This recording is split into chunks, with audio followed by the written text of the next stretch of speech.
All right, hello and welcome to the Middle East Forum's webinar series, Israel Insider with Ashley Perry. I'm Stacey Roman and I will be moderating this discussion today. We're pleased to have Mr. Ashley Perry, advisor to the Middle East Forum's Israel office, join us here each Wednesday at 3 p.m. Eastern to update us on all the events going on in Israel. Mr. Perry will be giving us a briefing on current Israeli affairs for 15 minutes, then open it up for questions. Should you wish to ask a question, please use the Q&A box located at the bottom of your screen to type your question. Now, with no further ado, I'll turn the discussion over to Mr. Ashley Perry. Thank you very much, Stacey, and good evening from Israel. Last week, we talked a little bit about the ultra-Orthodox Haredi community and its effect on these elections. We focused a little bit on the parties and how this particular community is becoming an issue during these elections. This week, we're going to talk about another prominent community in numbers, even larger than the ultra-Orthodox community, and that's what's referred to in Israel as the Arab community, the Arab Israeli community. Those Arabs who are Israeli citizens who have the right to vote. They number around 21% of the country.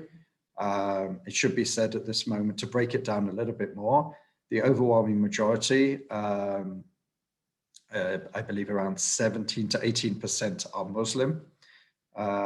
Again, within that Muslim community, there's a lot of differences. There's Bedouins, there's Circassian, etc., etc.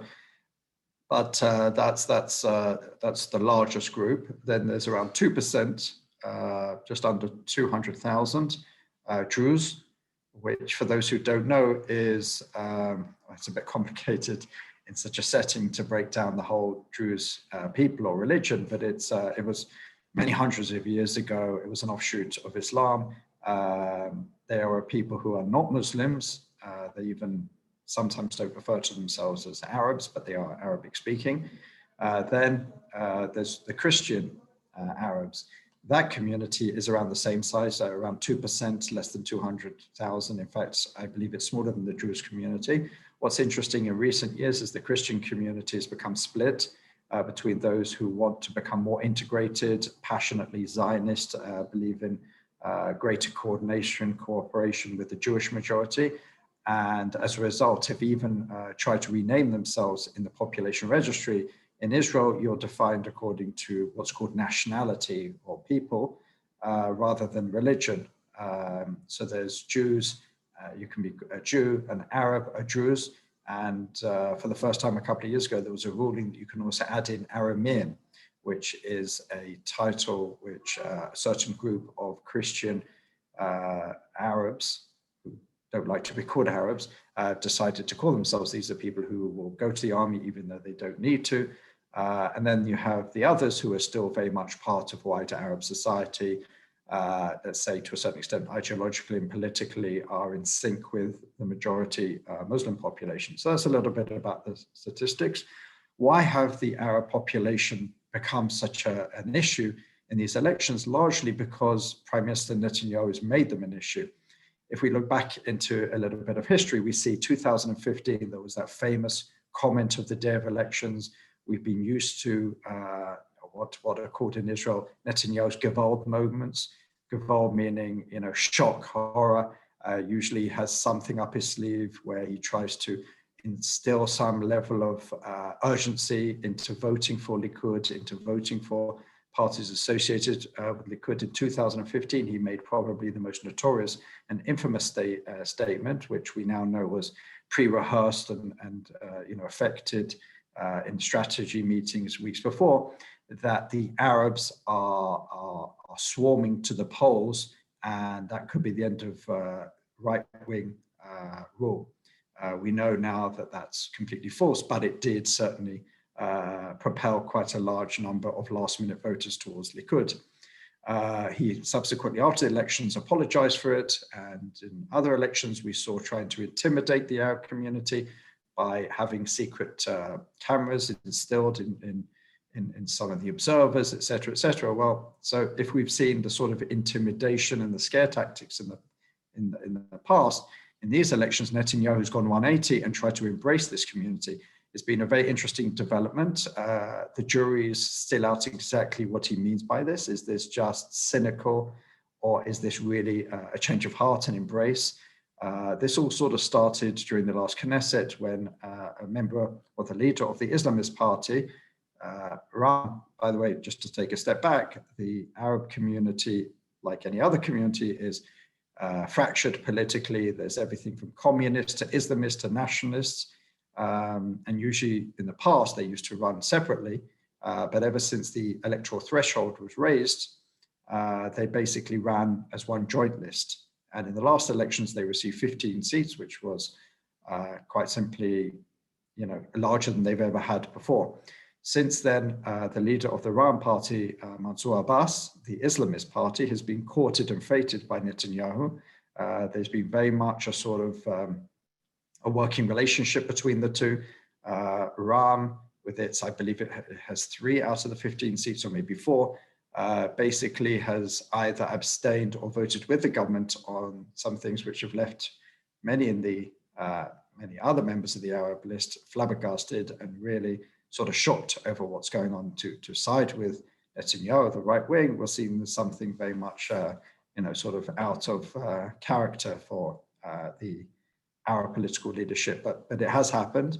And Netanyahu has taken advantage of this and basically tried to do a lot of outreach into the Arab community. He's talked about receiving between 3 and 4 seats from the Arab community. The most recent polls show that he's got about 1 of his 28 or 29 projected seats from the Arab community, which is still pretty good. I don't think that Likud have probably received 1 seat from that community in the past. Again, I want to differentiate between the Druze community. The Druze community has historically had representatives in Likud and Yisrael Beiteinu and other right and left-wing parties, and they have voted for them. But I'm talking about the wider Arab community. But what Netanyahu has done is he's understood the pulse of the community. Netanyahu, as we know, is a great campaigner. We've said it many, many times, and he's someone who has very good polling, very good pollsters, American pollsters, and they've told him exactly what he needs to know about doing outreach to the Arab community. And if you see the recent polls, remarkably, I saw a poll from December. The most important issue for the Arab Israeli community, and something which was on the news every single day over the last month, was law and order. There's a lot of gangs, there's a lot of crime in that community, there's a lot of killings, and a lot of the majority Arab community, who are obviously not involved with this, are really worried, to walk the streets at night. There have been, assassinations. There was a very famous or infamous moment where there was a shootout between an Arab gang and the police, and a young medical student who happened to just go out and see what was going on was gunned down mistakenly by the Israeli security officials, and that got a lot of attention as well. But the fact remains that it is a community that is not properly enforced, and the Arab community themselves are calling for greater investment. 5 years ago, Netanyahu promised to give $2 billion for greater policing, setting up more police stations in the communities. That didn't happen. Again, there's been, over the last couple of months, another promise by Netanyahu to improve policing in the community, to give more budgets. So far, it hasn't been given, and the Arab leaders are saying this is more talk, but mostly these are Arab leaders who are invested in maintaining the support of the Arab community, in other words, the leaders of the Arab parties. Netanyahu, a lot of people are sort of, wondering what he gets out of this. He gets a few things. First of all, potentially more voters. Second of all, by breaking up the Arab list, which he's already succeeded in doing, he's potentially going to see that at least one party is going to be below the electoral threshold. And as we've talked about before, when those votes get thrown away, they get evenly split. So that could make a big difference. And as we've talked about, these elections will come down to 1 or 2 seats. So every seat, every strategy, every tactic to try and waste votes on the opposite side of the political spectrum to your own is very, very important.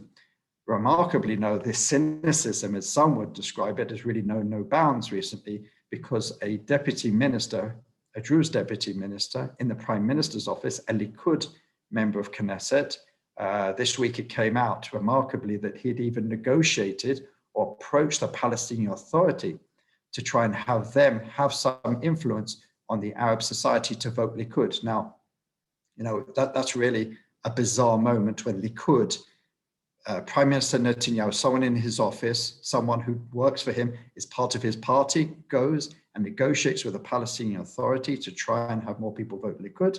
We know we're living in bizarre times. A lot of play was made out of that, as you can imagine, by other right-wing contenders or even left-wing contenders, and the hypocrisy and the cynicism.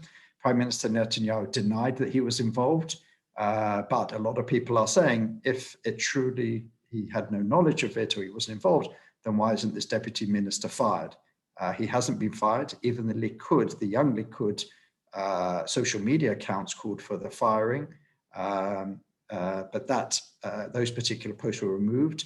We know that Netanyahu, son of the prime minister, is very involved with the young Likud members, and usually a lot of it is under his sort of tutelage. So the fact that they called for the firing of this deputy minister and that it was removed only a short time after shows that there is certainly a certain amount of backlash within the Likud. Well, remains to be seen whether there's much hay in that, but it does seem that Prime Minister Netanyahu wants two Abbases to help him achieve a greater result in the Arab community and thus a greater chance of being crowned Prime Minister after the next elections. On to other issues. We spoke last week and we talked about the Biden-Netanyahu conversation. Will it, won't it happen? Well, just as I got off the call last week, I got off this webinar, it appears that conversation did happen. We talked about what sort of message that was sending. The interesting thing is, if we look at, I talked about the fact that it was more a personal message to Netanyahu rather than the snub of Israel. And if you look at it, Secretary of State Blinken has spoken to his counterpart, Gabi Ashkenazi, Foreign Minister of Israel, more than any other leader in the world, except for the British Foreign Minister. And there's many other levels where there's very close cooperation and intimate calls, long discussions. So I think that plays into the message that they're trying to send to Netanyahu, at least trying to ensure that Netanyahu doesn't make hay out of his relationship with the US administration, as he has done in the past with the Trump administration. And lots more going on. But I think with that, I think it's time for your questions. So I'm happy to answer anything about what I've mentioned or any other issues that have come up. Okay, wonderful. Thank you so much. So the first question we have is what percentage of the Arab Israeli communities serve in the IDF? For the respective communities, are the numbers increasing? Ever so slightly. As I said, there are many different communities. First of all, the Druze serve. And in fact, the Druze are very proud of the fact that they have more people in the highest combat units than any other community in Israel. So they are very loyal, very passionate servers of the IDF. There's also Bedouin groups which serve. There's Southern Bedouins who make excellent trackers.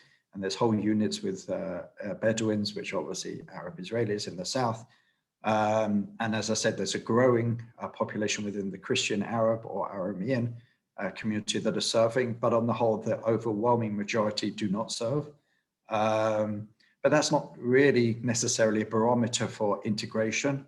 There is, I feel, in the last few years, there is an interest to become more integrated. More Arabs, probably than ever before, want to see greater Arab representation in the government. To be fair to Prime Minister Netanyahu, he put an Arab Israeli, he had certain reserve spots. He didn't put him in a realistic position, or at least not what the polls are showing you are realistic. He's in the 30s, but he has said that if he does get in, he would like to appoint him as a Minister for Arab Affairs.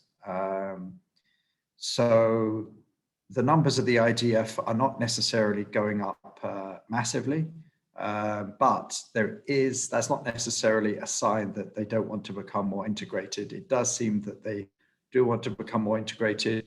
There's even calls for an Arab Israeli party, an Arab Jewish party. There is an Arab Jewish party, which is called Hadash, which is the Communist Party, which is part of the joint list. It's predominantly Arab, but it always has at least one prominent Jewish member. But there is talk of, a party that really, envisions a greater cooperation and can work with the government, can be part of a government. As we know, no Arab party have ever been part of any Israeli government. So we'll see what happens in these elections and probably ones to come. Thank you. What is the reaction of the Jewish would-be voters to this courting of the Arab electorate? And how is the shot campaign?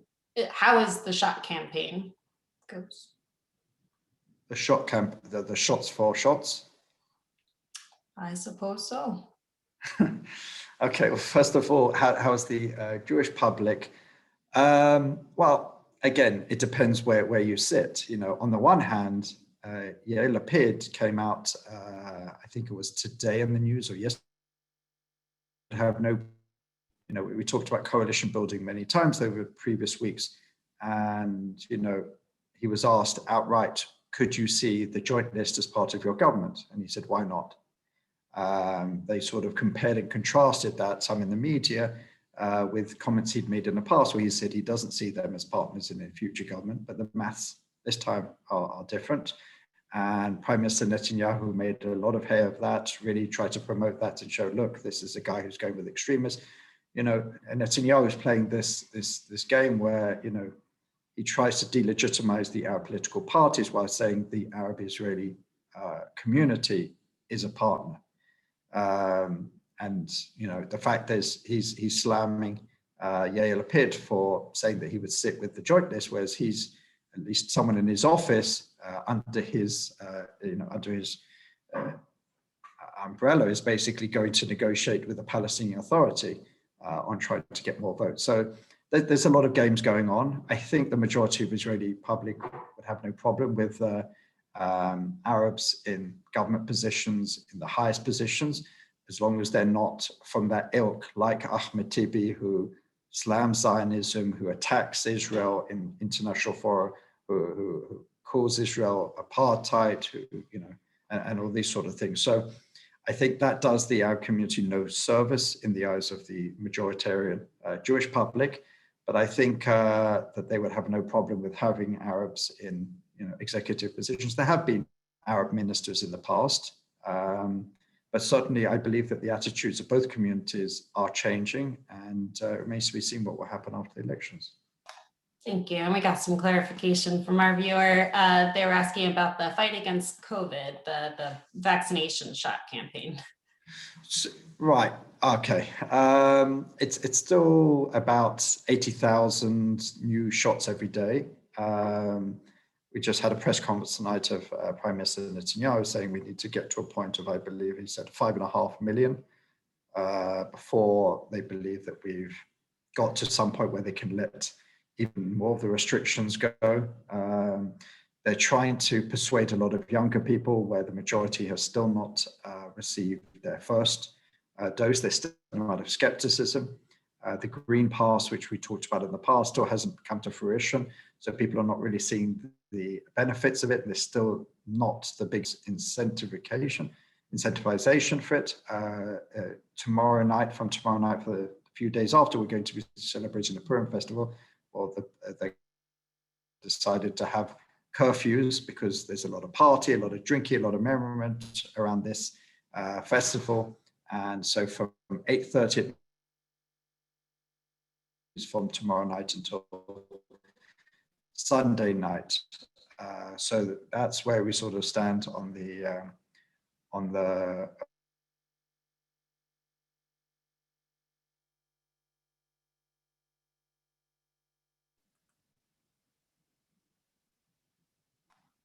Okay, sorry, we lost you for a minute there. But so last week you mentioned about the ultra-Orthodox voters and their importance for Prime Minister Netanyahu for the elections. Did the Prime Minister move on to Arab votes, and could this harm his position in the ultra-Orthodox community? Well, the two are not mutually distinct. You can reach out to one. Prime Minister Netanyahu is not really outreaching to the ultra-Orthodox community. He's happy for those voters to go with the ultra-Orthodox parties because they're his most natural allies. In fact, this week, we had what's now sort of a common sight in every election campaign of the Prime Minister Netanyahu trying to sign up as many of his what's called natural allies as possible to a pledge not to negotiate separately, but to negotiate as a bloc. In previous elections, you've had Naftali Bennett join, you've had Smotrich and a few others. Well, in these elections, all he could get was Shas and United Torah Judaism, the two ultra-Orthodox parties. Even Smotrich, who said that he will recommend Netanyahu, said that I'm not signing this pledge. We've seen that it's irrelevant in the past, and it should be about issues and not about just signing up.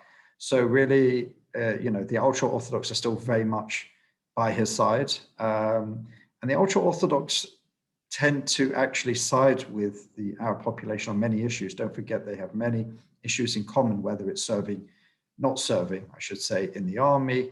Many of them have larger families, so they want larger welfare packages. So they face some very similar issues when it comes to religion and state. There's sort of sometimes even unwritten agreements that even when it's an issue of something to do with Judaism or to do with Islam, there was a whole issue a number of years back by trying to create a law that would limit the decibel levels of the call to prayer in Israel, because they said it was just getting out of control and it was all hours of the night and very, very loud. Well, the ultra-Orthodox parties decided to side with the Arab parties on that, which made the law not possible to pass. So in the, maybe at the grassroots, there's a certain amount of suspicion, but at the political levels, there's a lot of coordination between the two. So Netanyahu's outreach to the Arab community is certainly not seen as anything problematic for his political allies in the ultra-Orthodox party. Understood. So in the past, have there been other political parties aside from the joint list, Arab parties, courting the Arab community, and which party has historically received their support? Well, historically, first of all, it's important to note at this point that the Arab vote is certainly not in line with its population. As I said, historically, they got 15 seats in the last elections when they're around 21% of the country, which should at least allow for 25 seats from that community. Well, historically, they don't vote in as large numbers as the Jewish population. Every survey that I've seen the last few months shows that that's probably going to continue. They say around 55% will vote this time, whereas the average in Israel, I think, is around 70%. So there's quite a lot of Arabs that don't vote. Historically, apart from the Arab parties, Meretz, which is the far left party, they say even in one of the recent elections, half of its votes come from the Arab party, Arab community. And in fact, in these elections, they've done a lot of outreach to the Arab community. And I think at least 2 or 3 of its most prominent people on the list are Arabs. Interestingly enough, about a year or so ago, they came out and said that they're no longer a specifically Zionist party, and that was probably to make them more palatable to the Arab community. So probably Meretz do the best. Historically, also the Labour Party have had a certain amount of success in the past, at least, with the Arab communities. There's a lot of controversy around number 8 on the Labour Party's list, an Arab woman who has come out with some statements in the past which are deemed problematic. She said she won't stand for the sirens on Holocaust Remembrance Day and the Fallen Soldiers Day, and made some other problematic statements about Israel's response to terrorism emanating from Gaza. And they found all manner of social media posts and things that she said in the past. And at the moment, until that's overruled, which it undoubtedly will be, the Knesset committee has ruled her unable to run, but that's usually overturned. The first committee is usually one made up of all the political parties. So whichever way they want, whichever is the larger group will get it. And at the moment, the right-wing parties hold sway. So at the moment, she's not allowed to run, but that will be overruled by the Supreme Court very, very soon. So the Labour Party historically, especially in its heyday, got a lot of votes from the Arabs. As I said, the Jewish community, which is a smaller community, vote for some right-wing parties. Likud managed to get quite a large number. Yisrael Beitenu have always had the most prominent and consistent member of the Jewish community, Hamad Amar, who definitely, there are many Jewish communities which vote in very large numbers for Yisrael Beitenu because they put a lot of emphasis on that. And even had a Christian Arab member. But usually the left-wing parties, the far left, are more successful in courting the Arab vote outside of the Arab parties themselves. Thank you. Here's a topic we haven't talked about in a while. How has the Israeli Arab population responded to the proposal several months ago to annex the West Bank and the loss of Arab access to the Jordan River? I mean, they would have been against it. It's not really an issue anymore because it's off the table. But it's interesting that, again, in polls that I've read, the Palestinian issue, although it's really prominent amongst the Arab political representatives, amongst the community itself, it's not prominent. A poll that I read, on what are the most important issues, I believe 55% was law and order. The next, I think, was unemployment at 11%, which shows a massive gap. The Palestinian-Israeli conflict was less than 2%. Another big issue, by the way, which we haven't spoken about, which was considered very positively by this community, which certainly will have emboldened Prime Minister Netanyahu, is that their favorability, relative favorability to the normalization agreements with UAE, Bahrain, Morocco, and others.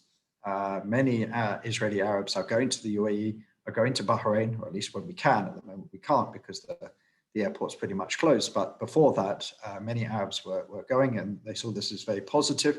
And this probably also changed certain perceptions about Prime Minister Netanyahu. Maybe he's not a racist, as many would describe him in that community, because here he is making agreements and playing nice and creating all sorts of nice agreements with all these Arab countries.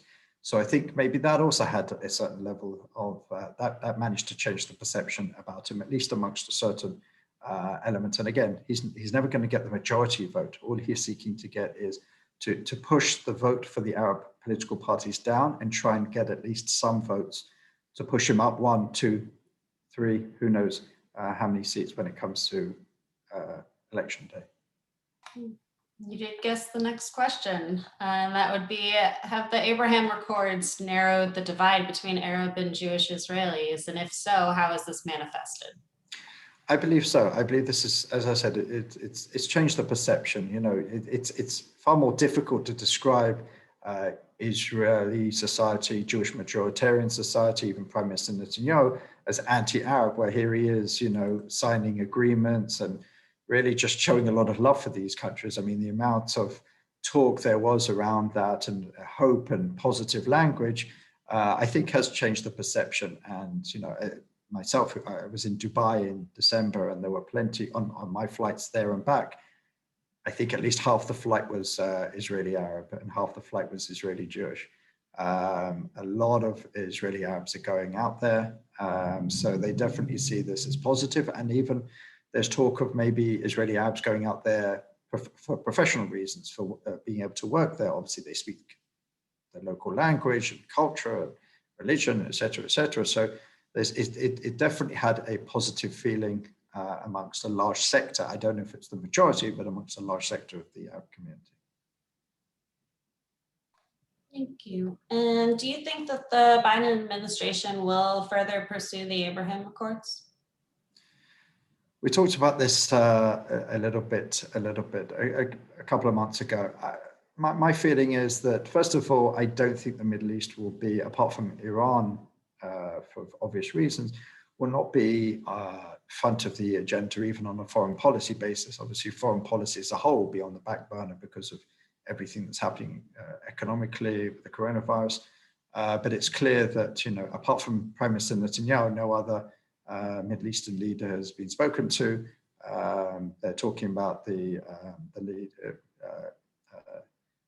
MBS of Saudi Arabia will receive a phone call, I believe, next week from President Biden, but it's clear that that's not going to be an emphasis. And they have not, as of yet, appointed a Middle East coordinator or a coordinator to the conflict, which previous administrations certainly had. So I don't think there'll be an emphasis there. And I think to further have more normalization agreements, there needs to be some input from the US. I mean, if we see with the agreements before with the UAE, they promised fighter jets. With Morocco, they promised recognition of their title to Western Sahara, Bahrain, Sudan, to take them off the terrorist list.